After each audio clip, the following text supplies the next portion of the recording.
to own it. Just wanted to take the time, learn all the things that I could about you. Now it's such a mess here.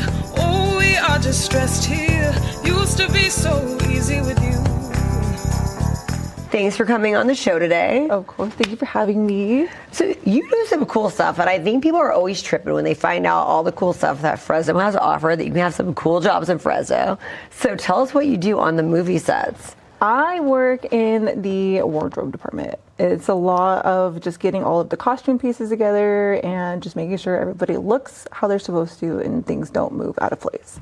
But it's so fun to like be able to dress everybody for their movies and their sets, what they need, and finding everything and doing layouts and ironing a lot. Well, okay, so how did you get into this gig? Oh man, okay, so that was randomly thrown at me by one of our common friends that we know, KP. He sent me a text message and asked. Well, how'd you meet him in the first place? So originally I wanted to do acting, and then I didn't do the acting part of things because I was a little bit nervous, and he was hosting a workshop for actors, and I decided to go and meet him, and since that day we're there. I'm not letting him go. We're a team now. Oh, that's awesome. But he texted me one day, was like, hey, would you do wardrobe? And at first I was a little hesitant. Is it because you were a good dresser? Did he notice that, you think? And then was like, hey. I have Pinterest to thank for this inspiration. But he messaged me and I was like, okay, I said yes-ish, and he just wrote back okay and left the one word, and that kind of was like, I don't like your okay, so I'm gonna double text you again and be like, you know what, I'm gonna do it. And it was a 1970s period piece, Vietnam era, and there was a lot of hiccups, but we made it work and I survived. Oh my God, you gotta tell us some of the hiccups, because people are always fascinated that have never done the movies or whatever, like all the things that could go wrong. Yeah, there's a really big umbrella when it comes to wardrobe. You're not just the clothing, there's the wardrobe department, there's a costume designer that makes the clothes, and you have your sewist, and I'm one person doing the job of like 20 people, and it's kind of hard. We do low budget films, everybody, in case. Yeah. Well, we're making it happen though. We're getting there. It's going. But I think one of the biggest ones, and luckily my house was 5 minutes down from the set we were on, is I left some of the soldiers' pieces at my house.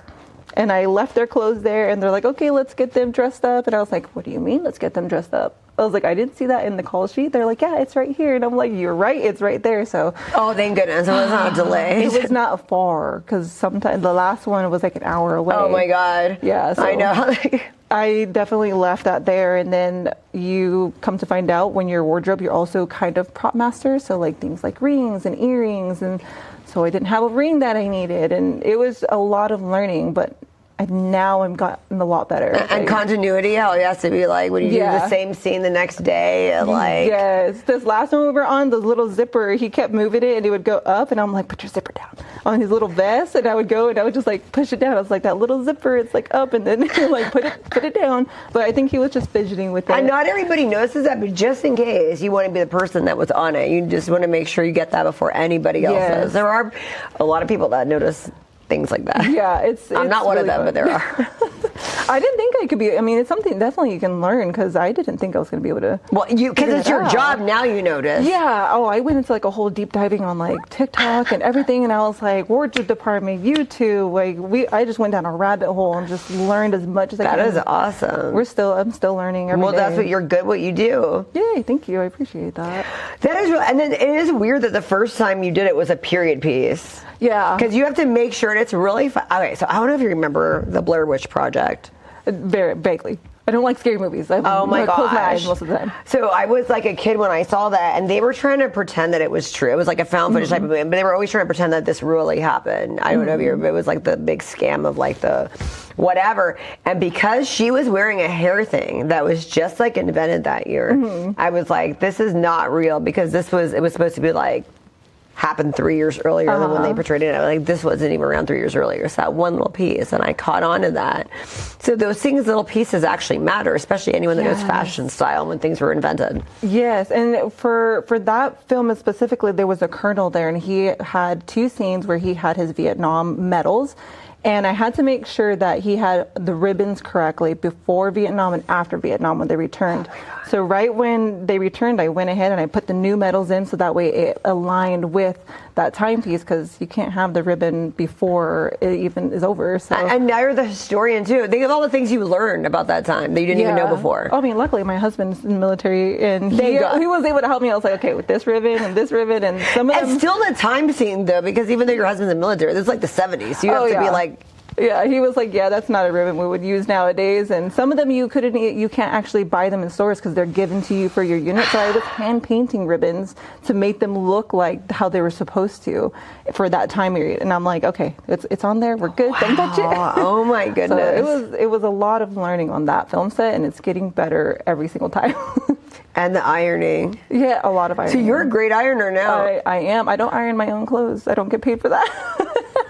I'm kidding. That is so well, because we were talking about backstage about the Dr. Phil thing, and I was ironing that day before, and I have few clothes that are even ironable. Everything I have is just like, I'm purposely, I think I just buy things that you don't have to be ironed. So when I was ironing, I'm like, oh my God, this better be good. You know what I mean? I was ironing for other people, and I was like, the same thing. I'm like, oh my God, am I even good at ironing? I don't know. I've questioned it a lot with myself. It's weird. Everything you think is like normal is a skill. And you learned that the hard way. Very hard, especially because like all of the tags have, their instructions, and some things can't be ironed and you have to steam them, and some of them require dry cleaning, but when I don't have those pieces in hand right away, you have to just kind of make it work and iron it very carefully because couldn't take it to the dry cleaners. But no, it's a lot. So what kind of budget do they give you? I know we're all in like low budget films, and costumes can be so expensive. So how do you know, hey, not only do I need this rare piece, I need to find it for like $5. Like how do you do that? So I slowly have been building my own wardrobe closet. So now when they come to me, I'm able to go through my closet first of pieces that I have for actors. So it kind of helps their budget. I think the biggest I've had for a film was about $1,000, and I love to thrift, I love to yard sale, I love to do all of those. I'm on Facebook Marketplace. I'm doing it as much as possible because I want to get as much as I can for their budget, but also like save them money because there's no reason to buy things brand new anymore. Like people have it.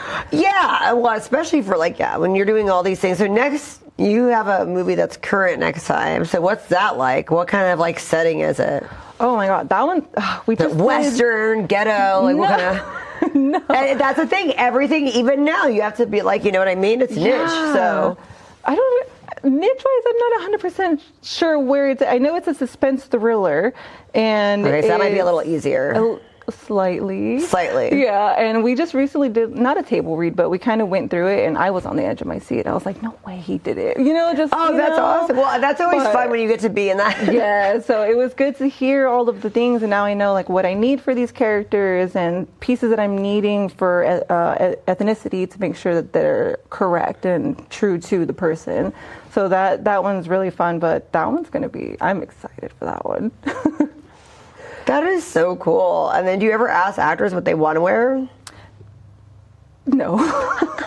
I asked them if they have any like reactions to fabrics, just because I want to make sure if they're like allergic to wool, they don't have those allergies to them. Most of the time I haven't found anybody who is allergic. I am very strict on getting their sizes though. So it's not like, what do you want to wear? It's whether it's going to fit them appropriately. Meeting them also helps because then I can gauge whether or not that character fits that outfit. But as far as like giving them a choice, not really. They put it on. That is awesome. Well, it's funny. So like one of the things that I do, I think we all do low budget. I think we're working in the same type of no matter where we are. So I do stuff in LA, and so one time they're like, well, what do you want us to buy you? They were showing me all these things, and I said, I've got all of that. I have so many. It's stupid how many clothes I have. I shouldn't talk about, but I don't ever buy new stuff because I have stuff for days. Probably period. But in 10 years, come to me. I probably have all the things you need. I'm like, hey, I need this outfit. Do you have it? It'll be retro by then. But yeah, I'm serious that I was like, so they love me because they'll save money because they'll show me exactly what they want, and then they just assume that I have it because I do. If it's current, you know what I mean, of any type of like thing. So it's funny, like I don't know if you guys do that sometimes, but it'd be like, do you have blue, or do you ever ask the actors, do you have this, that, or the other? Yeah, so for this one, I'm going to actually send them the layouts that I have for idea-wise, just so I can see what do they currently have in their closet that we can just use, so that way we can just stay within budget, and then throw on the added pieces that bring the character to life. Because most people nowadays have slacks in their closet, and one of our characters is a therapist. So I assume he might have some slacks in there, but I might have to bring in the vest and the ties and the nice shirts to bring it all together. So if I definitely can use what they have in their closet and then they're more comfortable bringing in their own clothes, I will schedule a time to pick up so that way I hoard all of their clothes and get it all prepped so I don't have to be like, did you bring that? Oh my gosh. What about blood gags? Have you dealt with that where everything gets bloody and then you need to do that scene again but everything's messy? Okay, tell us that story. That one was for one called The Chicano Story with KP and Gonzalo. And that one is incredible. We're actually having a red carpet event here soon on the 21st. So that's going to be really fun. Where's that at? At the Hillcrest Theater. Oh, fun. So, okay. Is it open to the public? Do people buy tickets? How's that work? I think it is open to the public. Well, we're all going to follow you so you can keep on that. But that's great. Okay. Oh, sounds good. But yeah, without giving away, there is blood and things got ruined. And luckily we had extra pieces and we just were able to replace them as needed. But it was really fun because I really enjoyed the special effects side of things as well. So like the makeup and everything. So one day I'm going to get to that side, but putting in the blood on the clothes and well, that part's fun. No, I was like, but I guess I've ever done a blood gag and then like, well, now you got to go be dead in those clothes, and I'm like, that's not happening in these clothes. And we try to find. It was just it's all the things that can happen on. And I've learned from that one to read the script even better to realize what clothes are going to get dirty, so that way I can buy an extra one. Or something similar. Yeah, so that one was a learning curve as well. So like every time on every set, there's just something new where I'm like, okay, so now I need to make sure I have an extra set. So that one gets blood on it, we have a new one. Well, you're super at this. I'm doing my best. Oh my God. Okay, so now that you're doing all of this here, where are you down to travel? Have you looked at places like the same type of job in other places, like in LA? Are you looking like, I'd love to be on that set? What's going on with that? I mean, The Last of Us, I'm not sure if you know what The Last of Us is. It's a TV show. It was a video game first, and now it's a TV show with Pedro Pascal and Bella Ramsey. Okay. I am obsessed with that TV show and the video game. That would probably be like my dream set, but it's already been done. So like, it's past now, so I'm like, But I would love to like travel and visit other places and intern, because there's so much to learn, and I'm doing what I know now, but there's other people that have been doing this for years. So just getting to sit with a more professional and learn more. And hearing their crazy stories. Yes. Yes. So that's what I'm looking forward to, is just kind of interning and just watching somebody and just soaking it in, so that way when I come back, I'm even better. Was there anything you were not prepared for at all that came up in any of these? So far everything's going pretty good. Well, that's great. Yeah, no, everything's going pretty well. I there was one where I missed a wedding ring, and I was like, take my wedding ring, like you can wear it. I was going to ask you if you had to start taking off the clothes. That's what happens when you have a... I've taken a jacket off of somebody. I was like, wow, I did not bring a jacket for this person. I was like, can I have your jacket? That's exactly what I'm needing. Or I've let one of our actors wear my necklace here. And so it's in the last film we did called The Brute Strapper. She's the manager. She's wearing this necklace, and I'm like, oh, that's so cool. Like, there's my daughter's little birth flower on her, and it looked great. The colors match, and I was like, there you go. We have a necklace. So, and then if it's a ring, they have to wear that wedding ring every time in those scenes. I'm like, I need that wedding ring. Don't lose it. Please don't lose it. But this one, she gave it back to me, and I didn't realize that it was in a little baggie when I cleaned out my wardrobe kit, and I actually threw it away. So this is like my replacement my husband just got me. So I'm like, oh, I feel better that I have it. But I totally threw it away. That's a crazy story. Oh my gosh, that's really sad. I was so upset. My husband was like, I will buy it right now. I'm sure you were. Yeah. Oh my gosh. And I never take it off. So I'm glad that didn't happen with the wedding ring. Thank God. Thank God it was that and not the ring. Yeah, no, the ring. And that's the ring. Oh, that is a pretty ring. I'd love to wear that and be like, oh yeah. Oh my gosh. See, that's a horror story of something that happened to you during filming. Yeah, that one was rough. I was like, I cannot believe I just threw that away. But I didn't realize it was in there. So this is what happened. And then by the end of the day, when you've been filming for like 12, 14 hours, you just want to get the hell home. You don't think about all those little things. No, not at all. There's times where like if we have a little bit of downtime, I'm taking a nap on the floor. Just let me, with the thing over my eyes, just let me lay on the floor and we're good. And we'll get back into it again, because set days are really long sometimes. They're there, and we're just waiting for them to say they're ready with the cameras and the lights. What does your family think of this craziness? It's so funny because mainly my husband that is my biggest supporter. He loves what I do. He loves that I'm chasing my dreams. But he's also just stressed out. He's like, hey, like, are you okay? He takes on your stress. Yeah. So one of the films that we did, they put us on a random street out going towards Toll House. And he's like, are you okay? You're in a lost location in the middle of a road. Are you okay? And I was like, taking a picture of the cows, and I was like, I'm so good right now. Well, there's cows over there, like there's so many, and I was like, but yes, this is a very dangerous spot. So we were all questioning the little area, but it worked out, and it looks like it's a really good scene. It's so good. Oh my gosh, you don't want to jump back into acting now? Like, now that you've been really there and you see it all, you don't want to? I do have an audition coming up for the one that I'm going to also be doing wardrobe for. And if I don't get it, I'm totally okay with that. It's not that I don't want to do acting, but I really love the behind the scenes so much more. Like that is, and a lot of people say that. A lot of times we get into other roles and we're like, we thought we wanted this. I mean, it's just what happens when you start getting into any industry. Well, I think one of my favorite things to do is watch the behind the scenes of all the movies. And my husband will literally be like, in the nicest way, like, you're ruining the movie magic. Because I'll be like, do you know how they did that? And I was like, that's not actually right there. They added that later. He's like, stop it. That is funny though. But it's my favorite thing. It's just behind the scenes of everything. So just getting to see everybody just go in as a team and just build this art. It's amazing to be a part of it. In the back. That is kind of like a bigger part, actually, when you're responsible for all the wardrobe. It's bigger than like when you just have a small part, because then you're like responsible for everything. And when they say it, like, and this happened in this, and this happened in this, and you know that, and you know who found this, and you know who found that, where you know where I got that. It's like you get into that mode to where you're like responsible for a big part of the whole movie now than if you were just acting in a small part, you know? You know, I never really thought about it that way. You're like responsible for all this, like, oh God, I'm just kidding. Yeah, no, I'm building my wardrobe closet in my garage, so like I have a whole part of my garage that just has a bunch of clothes, and I probably organize that way more than I do my regular clothes, to be honest. I want to make sure everything looks how it's supposed to, and are you becoming a hoarder because of your job? Maybe. Just a little bit. My husband, and then I've cleaned out my closet to like get rid of things, and then I'm like, you know what, I can use this for a film. I don't know which one. So isn't it hard though to get rid of things? And that's, I guess, my excuse for hoarding. But I've gotten rid of a lot of things, save space. Everyone's like, if you don't use it in 6 months, but when you're in this industry, I mean, I'm saving a lot of clothes. Everything kind of comes. I mean, how do you know you're not going to need it? It's hard. Yeah, so that's the biggest thing. Is like, there's a chance that we might need this for somebody, and there's a chance that I might just be holding on to it for absolutely no reason. But I'm not going to take that chance. I'm going to just put it away. So now I'm working on a system on like organizing, so that way it looks good. Right now it does not. So what about that? I'm sure your clothes have come out in some of this. So what about your husband or daughters? Have you whipped out their clothes to use for actor? You have, huh? He's like, where's my belt? And I was like, I think it's in the garage.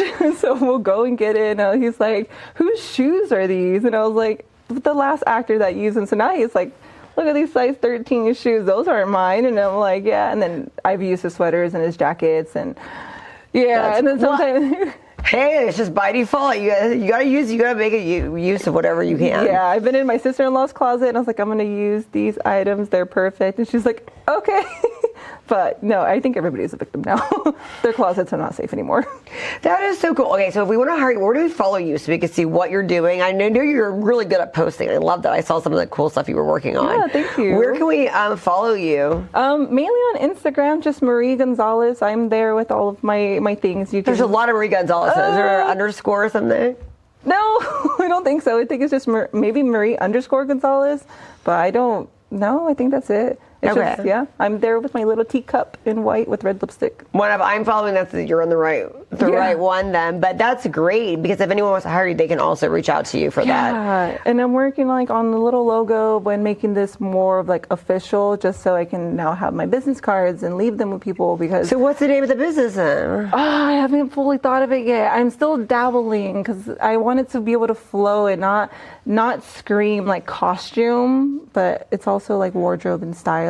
So right now it's just, you are wearing a few hats. Yeah, it's a lot. So I don't want to be branded as like the one thing and it not be that. So I'm still trying to play with the dialogue for it, so it's specifically like film. Because I don't do like costuming for theater, but I would love to. But I do like a lot of cosplay for myself. Oh, so now you're doing some cosplay too? Oh, that's right. You could do it all. I try. Even for Halloween.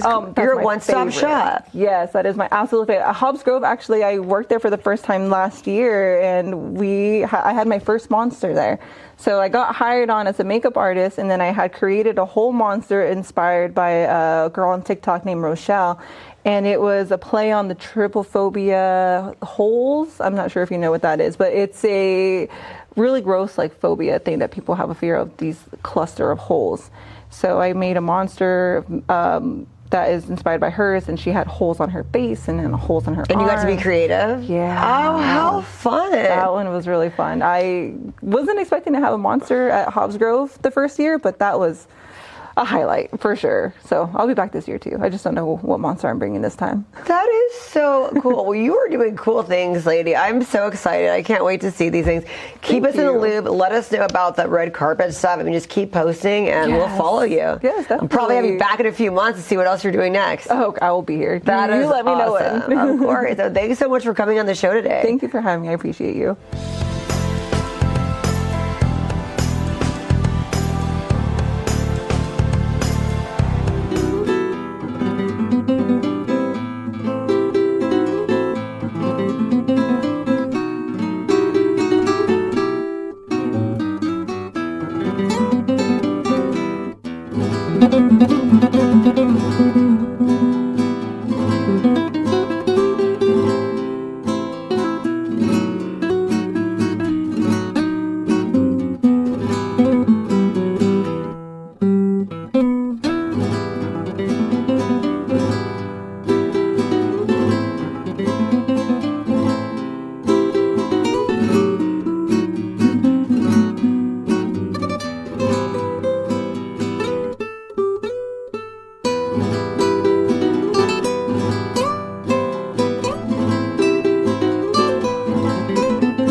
Thanks so much for coming on my show again. I love it.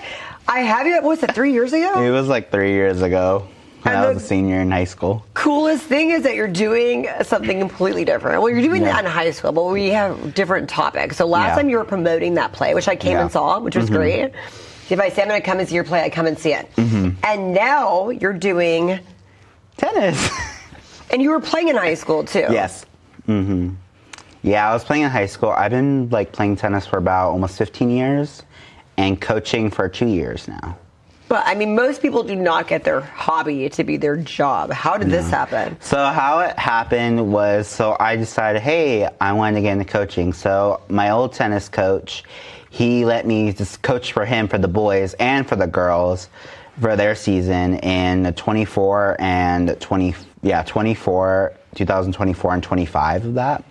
And then after that, I went over to a different school in the same district, and then I coached for the girls' season in Central High School. So yeah, I went over there to go coach. Isn't that so weird that you were like just there and now you're like, it's gotta be weird to be different hats. Yeah. Because these guys are still kind of close to your age, so it's like they could be your homies, but they're not. Like first year started coaching was hard because there were some that knew me because we're on the same team. So that was probably the hardest one when I was like 19 coaching. And they're like, now it's professional. Now it's like, you know, can't tell crazy jokes like we used to or whatever. I don't know how that works. How does that work? So how it works is I try to like, okay, I'm your coach. You got to respect me as your coach. I'm not your friend or anything like that. So I try to set that little boundary right there. Have you been good at that? Yeah, sometimes. You feel like you're pretty good at it? Yeah, I feel like I'm pretty good at it because well, you can still be fun when you're all the coaches I ever had were fun. So it's not like you're like, you know. They're all fun. You're not a stuffy teacher, but still you have to keep that. Like, yeah, you don't want to really make like, you know, that boundary. You want to set it to, you know, you don't want to be like friends with those. You want to be your coach and help that player improve. So what happened? Did they win? Tell us about the outcome. When I was boys, we went to CIF Valleys. We went to playoffs. We qualified. And girls, same thing. We went to CIF playoffs. And then what happened when I moved schools to Central High, we actually did very good. I got 18 sponsorships and donations from my team. That sounds like a lot. Is that all? I don't know. Is that normal? It's a lot. Okay, that's a lot. From like different things. And then we actually did good. Our record was 17-3. And we actually won a tournament, and you know how it works is like individual. We had like and people in our league, it's an individual tournament from each different schools in our league. So 6 of my girls all went to the tournament and to qualify because it's 6 players, and then all of my girls qualified for area. So that's really amazing. I'm like so proud of them that they did that. Wow. And so how do you go and get these sponsorships? So what I do is I reach out. I'm that person to reach out in marketing. So you're good. You're just good at that stuff. I'm good. That's my skill. You go above and beyond for the kids, right? Yeah, that's my skill level, is doing that. And I love it, too. So that's why you're really good in this role, huh? Yeah. So many roles, so many hats. So much I do in tennis, too. So, yeah. So then you're doing this for the high school, and then how did it become the private sessions and all the other stuff? So one of my friends, his name's Drex, shout out to him. He's been great. He kind of took me under his wing, started coaching with him private with kids and for adults too. So one day he was like, Zach, make your own tennis account, which I did. And I still have it. And now I started doing privates and adult classes and everything. Wow. So where can we get classes? So I'm it's very cheap. So my Instagram is Baseline and Beyond, and I do classes for adults every Sunday from 10:30 to 12 at Bullard High School. And yeah, it's fun. I have rackets if anyone needs rackets. And then I love all my clients. You know, they each show me something different, and I love it that they're out there and wanting to get into the hobby of playing tennis. And you can do privates for people too? Yes, I do privates for kids. Like the youngest kid I coach was about 4 years old. So yeah. Wow. Mm-hmm. How is it like training a 4-year-old? That sounds so hard to me. Well, actually, no. For me, when I coach kids on what they know. Because say if like, I teach kids all the like stamina, if I'm teaching like a high schooler, they're going to forget everything what they just learned as a kid. So I teach like little things like, like examples like pet the dog for a forehand, or like stop sign, take your racket back, and then go up the stairs and go up through the roller coaster. Like I use terms that they would know. Gosh, I think that's how you need to teach me. I swear, I think that's the only way I can get it. Yeah. Teach me like a 4-year-old, Zach. Yeah, and then it's pretty fun too. I love it. Little kids are so much energetic, and then that they want to learn and want to be out there is a great part of it. And, learning that, because you saw on Google, and I was like looking it up, and I was like, my name, and I'm like, I became one of the youngest successful tennis coaches here. That is so cool. You don't even know how that happened? No, I didn't even know how that happened, because now I'm coaching at Buchanan High School for the boys team. I coached the boys JV, and how did that happen? How did you lose the school that you had to go to that school? Because I had, the transition, and also there was kind of like that better opportunity for me out there. And so you kind of just took it, or was it word of mouth? Did they say like, we heard you were good, come apply for this, or you kind of applied on your own, or? How it worked was I kind of applied on my own too, and then also I was like, you know what? I was like, it's time for me to go to a place where nobody knows me. Nobody, like the coaches, obviously they know me, and they think I'm might know you, but they don't like know you. Know you. And or like the boys, like none of them knew who I was, and like it's kind of hard. I was like, okay, I was like, great, yeah, I would do this, and then so yeah, I'm doing that, and the boys are excellent. They're great.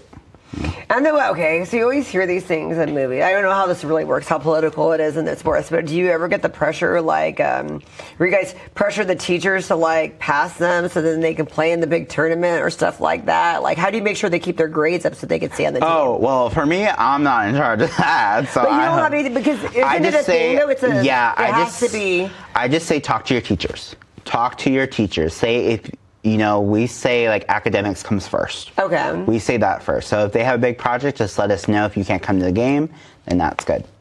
And that's okay not to come to the game? It's a big deal if you're out, you're good players. Yeah, but high school, usually academics, we want them to focus on that too. Or we would say talk to your teachers first, say like if it's a test, like maybe you could retake it or like find a different day that works and everything. So you don't work too much with them on that end, on the teacher end? We don't work with them. not so much. That's usually the head coach's job or to do that. Okay. Yeah. That's good. That's okay. And so we can come to you for private lessons. Where can we reach you for all of that stuff? You said your Instagram, the one Instagram. Baseline and Beyond. And then I have another one. My main is Z_attack1020. That one. And then I also do like different privates. Like it could be like in different like locations, sometimes at Roding Park, sometimes at, like high schools in Clovis or stuff like that. What about these hoity-toity people that have their own tennis courts? Oh, I want my own tennis courts so bad. I was like, oof. I'm like, I don't really have the money right now to do that, but I see people and I'm like, dang, must be nice. But you haven't gotten any of that yet? Anybody wanting you to come to their house that has their own tennis court? Not yet? Not like that, no. But I do like also like other stuff too. Beyond tennis. I do more tennis than anyone can imagine. My gosh. Yeah, so. Okay, tell us. You're on leagues or something? I play in tournaments, local tournaments here. And then I also am a part of the Fresno State Tennis Club. And I'm one of the officers for it. I'm the treasurer, which is great. It's a great team. And do you go to Fresno State? I do go to Fresno State. I do go to Fresno State, yes. And, it's a great team. You can follow us on Instagram, Fresno State Tennis Club, and then look up for any, like, fundraisers or stuff if you want to help support the team, because we do go to, like, local tournaments and stuff, or, like, local tournaments, like we play here every once in a while. So you're really and good. Outside, yeah. And then I'm also part of the Roding Park Tennis Club, and I'm a board member for that. And so I play in tournaments, and wow. I am also volunteering at Fig Garden Swim and Racket Club. You can go follow their Instagram because they're great coaches and everything. They taught me a lot, and I love it. Wow. Yeah. Oh my goodness. How do you have time to do all this? Just picking from my school schedule. But that's why you're not acting as much anymore. No, so I'm more behind the scenes now. So I decided to do theater education at Fresno State. I want to teach theater. That's what I want. Well, now you know you're a good teacher. Who knew? Yeah. You just got thrown into it. You're a good coaching teacher, all of that. Okay. Yeah. So, basically I'm like, I love it. And, we have like an advisor there, Nicola. She's amazing. She helps us with anything, and also great friends there and a great community there for theater. Okay, is it a lot of pressure now that I know you're really good at tennis, but do you ever worry about what if someone comes out and sees your performance and you're not that great, then you're going to lose clients or something? Well, I just feel like there's so much pressure because a lot of people that start coaching stop their sport, and we don't know if they start sucking or not. Well, the reason, if you sometimes you play tennis, but can you coach it? You know what I mean? That's another thing. For me, I can coach it. I think I've done an excellent job, in my opinion, and then also I get so many clients that want me to teach their kids, want me to teach their, themselves and stuff like that. And, it's not so much as oh, I play tennis, so yeah, I could coach. No, there's difference between playing and coaching. Coaching, you kind of have to know the stamina, where to stand on the court, what techniques, your body, and what are how you could perfect your swing or people's strengths and weaknesses. Yeah, not about you. You have to look at the person and know where to put them. Yes. Yeah. Mm-hmm. So that's what I was always taught. Mm-hmm. Well, that's great because I just I can't even believe that you do that much. That is absolutely wild. I can't believe you still love it after all that. Yeah. I was I get overload. You don't get overload where you're oh my gosh. Sometimes, every once in a while, but sometimes I just okay, Sundays, after my adult class, I'm okay, I get a break. That's my break. I don't try to do more tennis, hitting. I'm okay, Sundays, after my adult class from teaching, it's my break. No, you're going to hate me. I'm going to bring it up. You told me not to bring it up. Bring it up. I'm bringing it up. Okay, pickleball. Pickleball, honestly, it's a good hobby. And also, there's some people out there consider it a sport. I think it's more of a hobby than a sport. Just tell me, because I don't ever even play pickleball. So there's difference between pickleball and tennis. So like court size for one, and then obviously racket and ball, but also scoring is different. There's a lot of differences between pickleball and tennis, but also, pickleball is honestly also great, if you want to move around, and then also, try to, it's also a community event that happens. Like at Fresno State, they have a Bulldog pickleball club, and it's honestly great people that lead it, and it's just amazing what they do. So yeah, they do like events and everything, so they get a lot of people. It's great. Why is it so different though? I mean, is it really just how much? Because I know a lot of people are getting hurt in pickleball. Yeah. Why is that?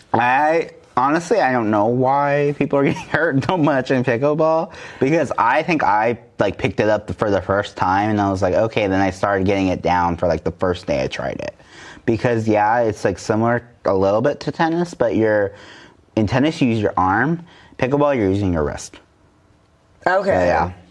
Well, so maybe that's part of it. Yeah. So, okay, if someone has never done either, what do you start them? If someone's never done tennis or pickleball and they're old, I don't know. What would you tell them to do? First, I would show them how it's done. I would show them the motions of how to swing, where to stand on the court, and then I do usually a drop ball, I drop and then they swing.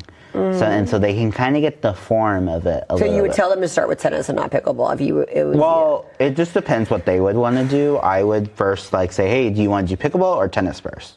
I think the thing is that some places are having more pickleball leagues. Yes. So I think they're doing it because their friends are doing it with a certain league. It's not a choice. Yeah. So in that case, but are you okay with teaching that? I'm fine with teaching pickleball. So sometimes you're we have to do that. Yeah, you're not going to make fun of them. No, I was I was at Fig Garden Racket Club. I was actually teaching pickleball, and I was like, oh, okay. I was teaching pickleball. I was like, okay, I never teach pickleball in my life. And so I was like, sweet, I'll give it a try, and then it worked out great. Okay, cool. Yeah, I think that's a problem now. Everybody's doing that. So everyone has a church like that. People ask me to play that. They never ask me to play tennis. And I've never played.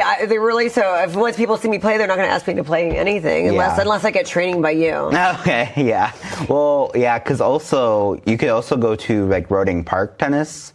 We have a community event every Tuesday night from 6 to 8, 9 o'clock. So if you're a beginner or you just want to come and socialize, we have different events and stuff like that. You can go over there Tuesdays and Sundays too. So it's great. So when you are training your adult class on the day and people are at different levels, how do you get?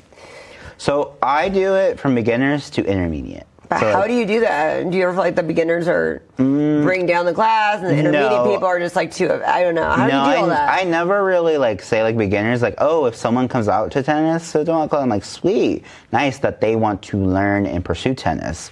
And so I just come and I teach everybody the same drills. Okay. Because there's no room for everyone needs practice and improvement. Okay. Because I even need it sometimes too. Right. Because I got coaching from a professional coach myself. That recently that I'm okay, I need this and I need help, so and I gotten better because of him. Mm-hmm. Oh, that's great. The teacher has a teacher. I love that. I think that's really important. I understand the importance of that. Yeah. So if I have a group of us older ladies, 5 of us that want to come out, you'll just give us a time and then give us a rate, and then we can come and do a private group. Yeah. Which I think a lot of people are going to want that. A private group. Yeah, if you want a private group, I'm open to that. But also, the adult class that I teach is lots of fun.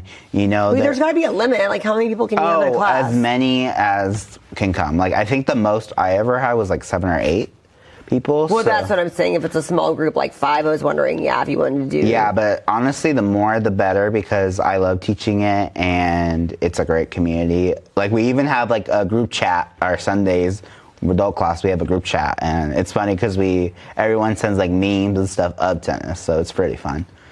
Oh my goodness, this is so cool that you're doing all of this. I don't know how you find the time to keep up with school and do it all. But, so how much longer do you have at State? So I'm in my junior year at State, and then next year I'll be a senior, so not that long. About 2 more years? So when you say you have these clubs, you said there's a racquetball club at Fresno State, so there's a tennis club at Fresno. What's the difference between being in the club and then on the professional level you compete against other people at other schools? So it's in the club, we play in the club, and then we go out to go compete. like there's two different clubs. So there's Fresno State Tennis Club, like competitive tennis club, and then there's Bulldog Tennis Club where it's like social. It's called social tennis club. So social, it happens every Thursday from I think 6:30 to 8:30. And it's great for like beginners, intermediate. Usually if there's someone always coaching or helping the beginners that want to get more involved. And there we have like fun tennis things, like we have fun games on another court, and people who just want to like play and practice more. And then competitive, we do it every Tuesday, Thursday from I think 4:30 to 6:30, and then Friday from 12 to 2. Wow. And then what do you get? So when these kids, like, when you brought them at Central to like the level that you got them to, and now you're at Buchanan, do you get like incentives yourself when they get to a certain level? How does that work? An incentive level, no. I think that for me, I think it's just being at any level is great. Like even if you first touched a racket or you never touched a racket in your life, and then I'm like, okay, sweet. Now, like, we can improve. When they go to championships, though, is that like, do you get bonus? Like, how does that work? So you have to play different schools for championships, 4 schools. And stuff So when like your that. schools do that, is that great? Do you feel motivated? Yeah, Do you get, I feel motivated, like, because, you know, it's hard making 2 playoffs for tennis because some schools don't get to because you have to have so many wins. I think, you know, to me, it doesn't really matter on how many wins or like, yes, it would be nice to do this. But you like, did a lot with the class at Central. I mean, you did so much when you brought them to that level, though. Yeah, for me, honestly, just like saying, hey, I want to improve because we're kind of like a new school to sports, if so. Yeah, okay. And then I was like, okay, sweet, we get to teach the next kind of generation, and then people from Central want to come on the tennis team. So, yeah. What's it like doing Buchanan now? Oh, honestly, Buchanan's great. I love it. The coaches are great. The kids are great because at Central, I was Coach Zach.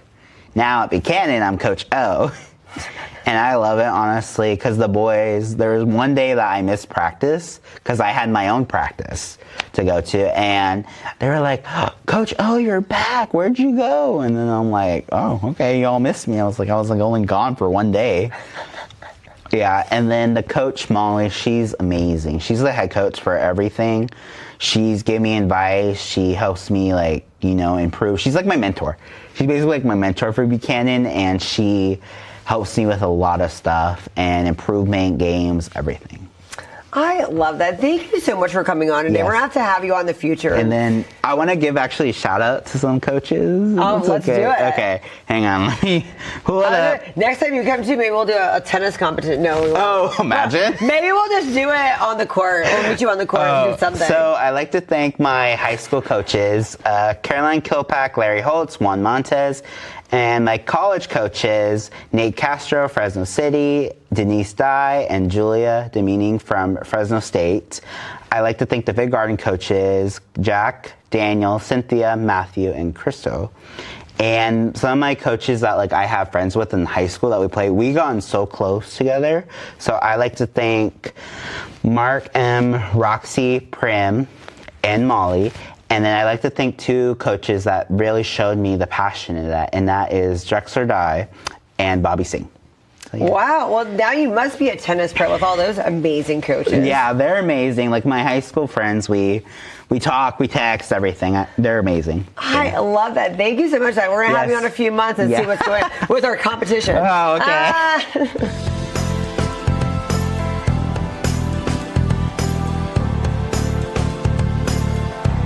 Well, it's great to see you again, Athena. I love you, Sparkle. Well, you're like kind of the reason I even do this. Oh, stop. Well, you know what? I think the first time, and you reminded me when you first moved back into town, you were like, don't you remember me calling into Star 101? And we were like, Sparkle, is that really your name on your birth certificate? Didn't you call the radio station? I used to call all the time. I had no life. I was homeschooled, and that was before the internet, so all we had was the radio. So all I did was live on the radio and then call and win CDs. I won stuff all the time. That's how we're really dating ourselves. But yeah. Isn't that crazy about radio now? And like, do you listen to the radio now? No, like, do I you drive used to. around? I don't but I try to. You know, every time I do, I love it. I'm like, oh, yeah. And then I'll always hear somebody I know, and I'm like, why don't I do this more often? I don't have satellite. I do when I listen to radio. Though it's either what's on my phone or it's actually the radio station. So and I feel like podcasting, like your kind of show and my podcast, it's at everyone's fingertips now. So do you think that's the way?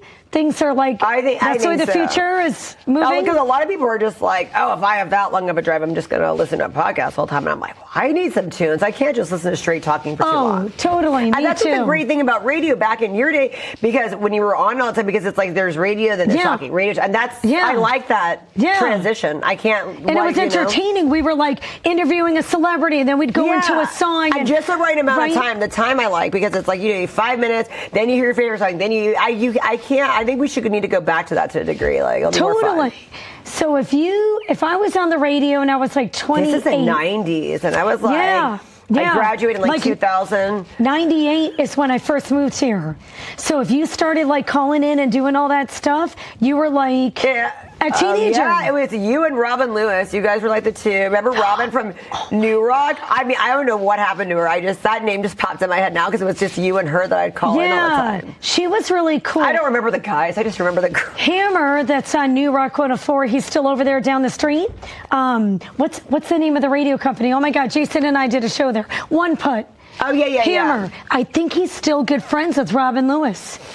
Well, that'd be a blast from back. I feel like she'd remember my name. You guys don't have reunions? How does it work in radio? We should. Well, okay, there was someone that used to come to... Still a small group. And you should be a part of this. Someone used to organize these reunions at Elbow Room.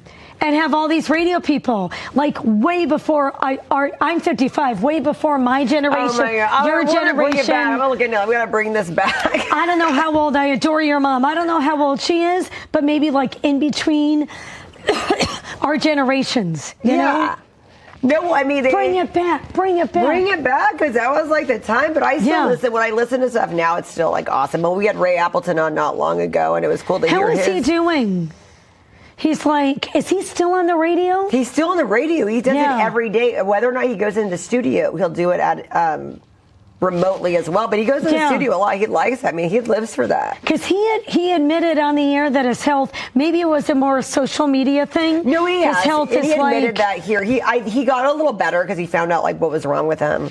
Or a misquote. But it was like something like where he gets he gets a lot of stuff pumped in him once a month. So now he's not as bad as he was.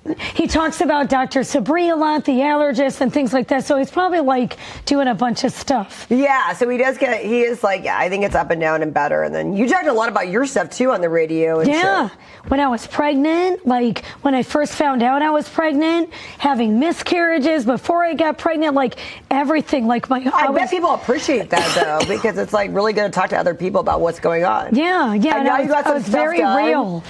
So God, girl, I got a facelift. I don't think it worked really. Look at my face. Look at my neck. I still feel like I need more work. I think it looks great, but I see that before and afters again. I think it looks great. Sorry, all of a sudden, like my throat's all dry. Should I take a sip out of your Take bitch? a sip. Sparkle's got a bitch, please. Oh my gosh, you're putting me on blast, Athena. Oh my God, I love your water bottle. Is that you right here? That is me on there. Leave it to Athena and embarrass me on what my kind of a water bottle is this? You have to like. You gotta pop it up.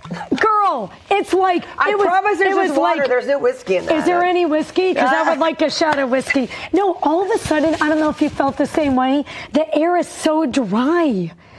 Yeah, it is. Right? No, so that's why I'm choking. Sorry. When I used to live in LA and coming back from here, it's been a big transition. Like just getting used to breathe. Speaking about LA, I can't breathe. LA was like 90. It's been in the 90s. Did you know that? I was hot. I went there a couple weeks ago. It was hot. Isn't that like, where's the winter? right? Well, finally it's getting a little bit warmer here, so I like that. I like that we don't have a long winter either. Okay. Thank you. I wish that was vodka. But yes, going back to my personal life, I love just, I didn't do it to talk about myself. I did it because I knew people were listening that were going through the same thing. So I talked about my life and like, hey, call in if you've had this experience. That's why I did it, you know? Well, and then people ask you, they see you, they think they know you, and so they're going to ask. And then you had the couple shows because you worked with Mike Briggs. Yeah. R.I.P. everybody. God rest his soul. Love you, Mike. So you worked there and you were doing radio. You're doing both. I was doing both. That was a lot. And I'm a pharmaceutical rep. Yeah, she has a day job. I always forget that. I love my job. I call on dermatologists and allergists. I call on doctors, and I love it. But radio, like I love radio. I love TV. You know, it's your passion. You just love doing it. Right?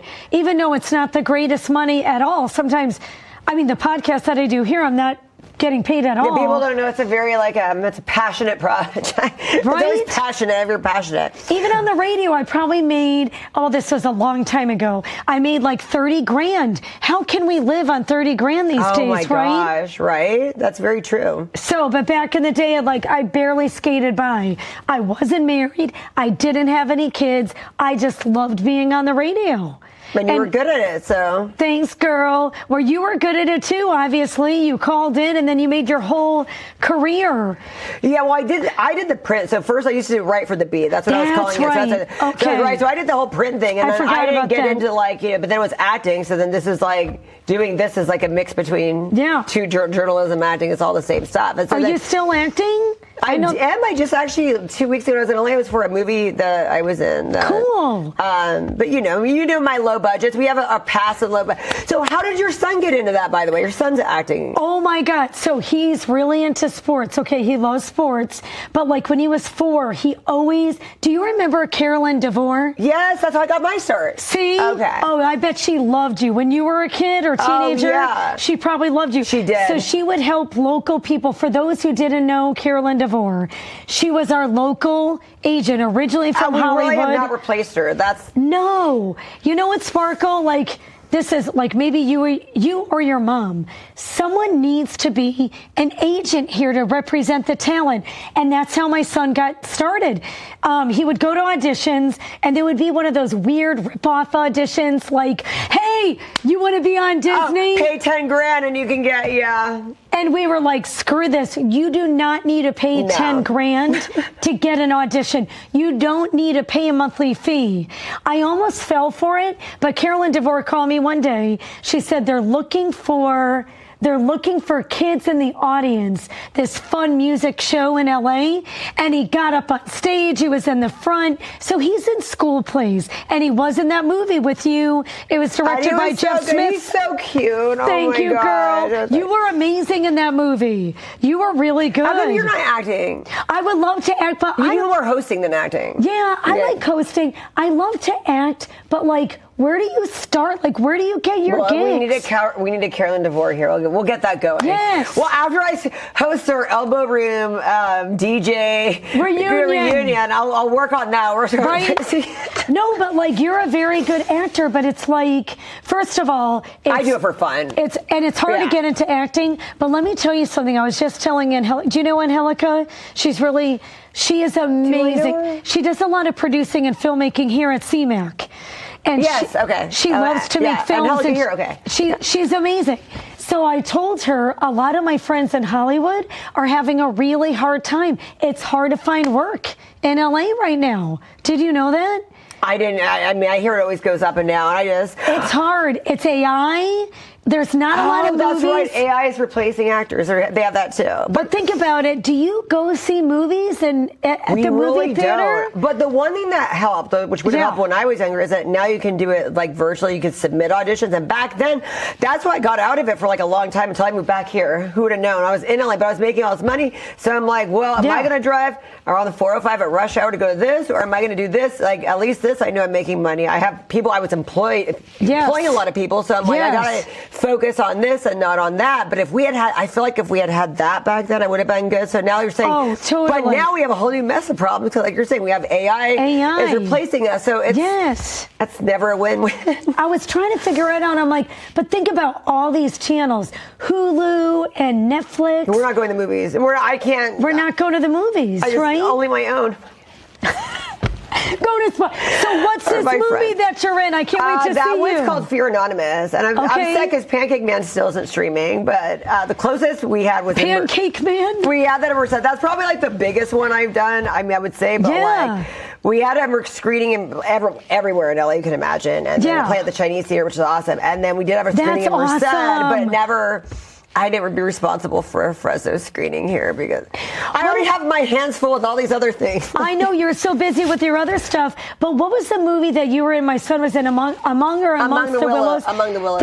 That's streaming. I'm glad I used to mess that up a long time. But that's streaming on Apple and Prime Video. Yeah, so that's exciting. You know, right? it is exciting when the movies get to stream because then people get to see them. Yes, because they could. So I feel like going back to radio and this and movies, everything's at your fingertips now.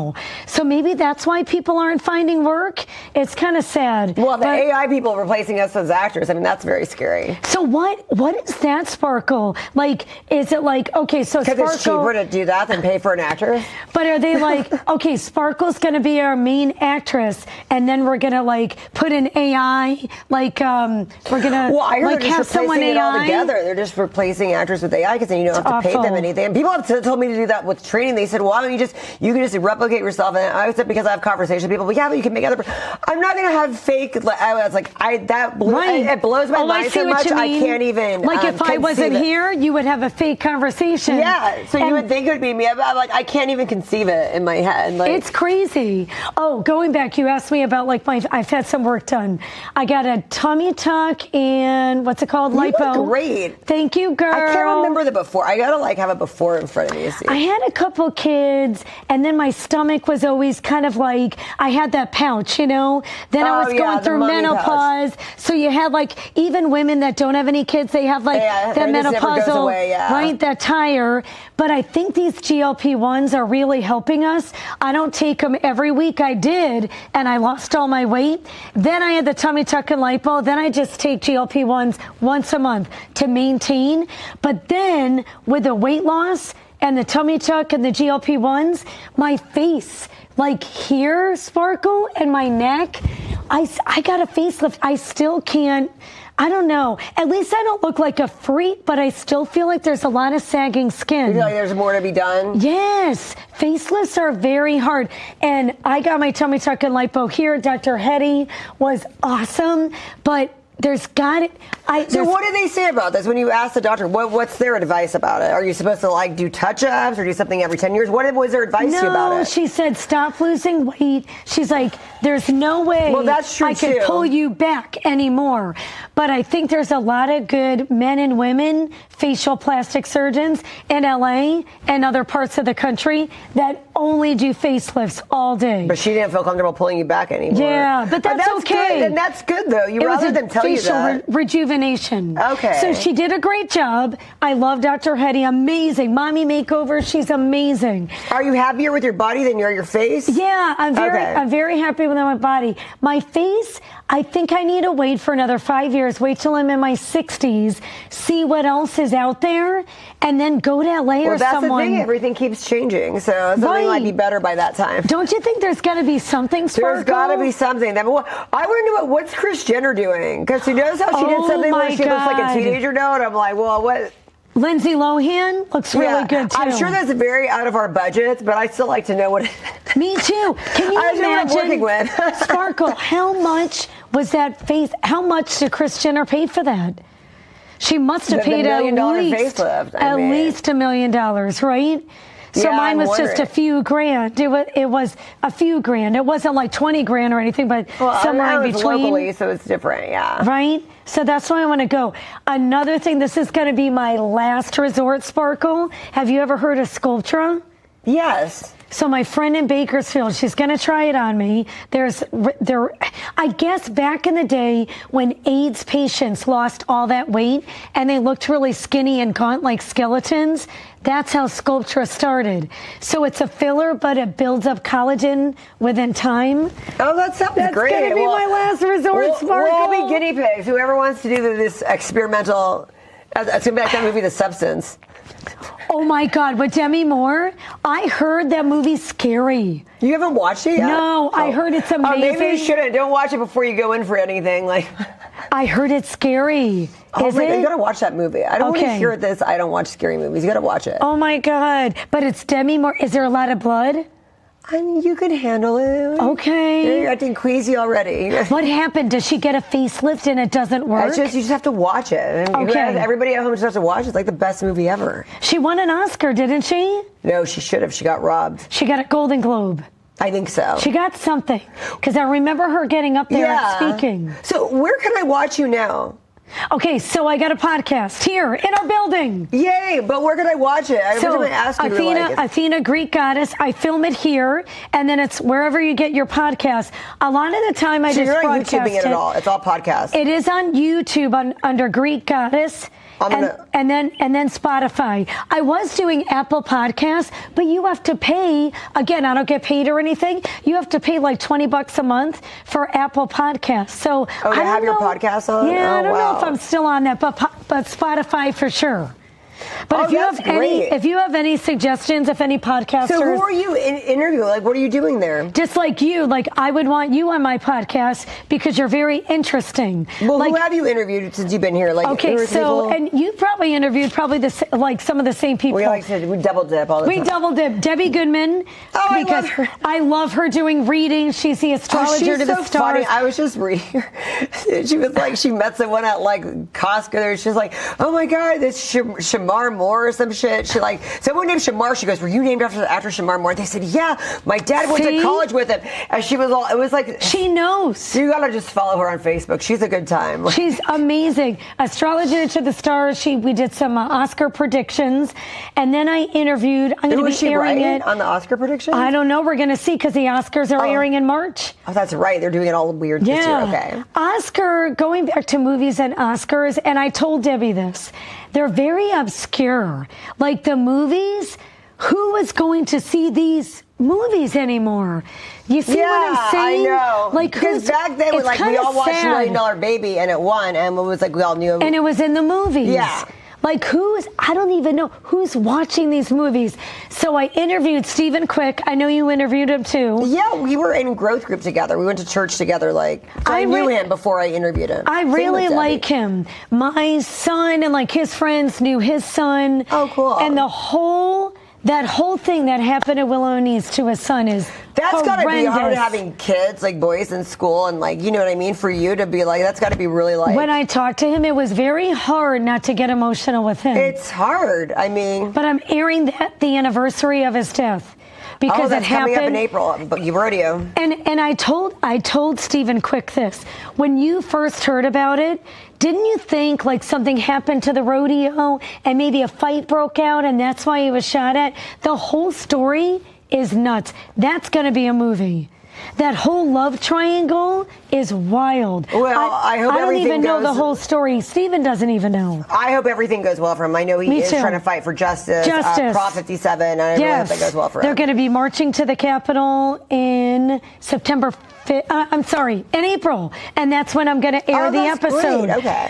Who else have I interviewed? One of my best friends, Jen. We talked about other podcasts. My other BFF, she's Armenian, Corrine Peters. Do you know her? No, why don't I? Okay. Did you tell me about her? Her librarian, another fellow Armenian. I think her last name was Baglasarian, maybe. Okay. She brought The Outsiders. Did you hear? Oh, yeah. Okay, I know the history of that. The story's wild. She's an Armenian library, some little... my aunt was in that class. Yes, that they brought to Fairmont. Oh, my God. Yeah. The whole story's amazing. So I aired that. I just like to interview interesting people. And that was Singer. We have more shout-outs to Singer. Yeah. So we should plan something. You're always here on Tuesdays, I'm right? always here on Tuesdays. Okay, So all let my me know. stalkers, there you go. So before you film, will you do a podcast with me? Anytime, girl. I think you're so interesting. You're just an interesting person. It's a lot of energy. So make sure you drink your coffee before you watch us. You know what's so sad though? I did have coffee a few hours ago, but it like lingers. Do you drink coffee all day? I love coffee. Not all day, but I like coffee. I just tried the protein coffee today at Starbucks. It's really good. It was really good. I liked it. Do you get the foam on top, or do you just get the protein in the coffee? I love foam. Well, this time I just got the way it came, but I love foam. It's got a taste to it. It does taste a little weird. I really liked it a lot. See? So I take sips at a 5-hour energy in the morning. Girl, I cannot wake up in the morning. I love to see. I don't believe. I think you should see me in the morning. I think it's because I'm not bipolar, because bipolar's like this and then we're down. I'm never down, but I think I'm so up, and I do so much. When I wake up, I feel like a truck ran over me. Yeah. So I don't drink the whole shot. I wake up, I just go to the refrigerator, I take like a couple sips, and then I lay back down, and then like maybe 10 or 15 minutes later, I kind of get that energy to like get myself up, and my kids, I know it sounds terrible. It's like doing a line of Coke. Well, I'm not going to lie, I did that back in the 80s. Not to wake up. I did that at parties. Girl, I'm 55. It was in the 80s. Thank you so much for coming on, girl. Anytime. I want to talk to you more about Dr. Phil. I'll add that on your show. Well, I will come on your show. We'll talk about it. So now Sparkle's got to be on my show. Oh, yeah. So everybody follow Athena. What's your Instagram? It is Matsikas Athena. It's either Athena Matsikas on Facebook, Matsikas Athena on Instagram, Greek Goddess of Gossip, Spotify. And then you can also friend her on Facebook. I love you, Sparkle. Well, come back. Felt right in the moment, felt right in the summertime. It felt right drinking cherry wine with you. Just wanted to own it, just wanted to take the time, learn all the things that I could about you. Now it's such a mess here, oh, we are distressed here. Used to be so easy with you. Now I must confess here, oh, I must confess, dear, don't think I'm in love with you. Winter is coming and I don't know what to do, and there's no more use in running, no more running to you. And I don't want your loving, I don't want to be just friends, knowing all this time we were playing pretend. It's a mystery.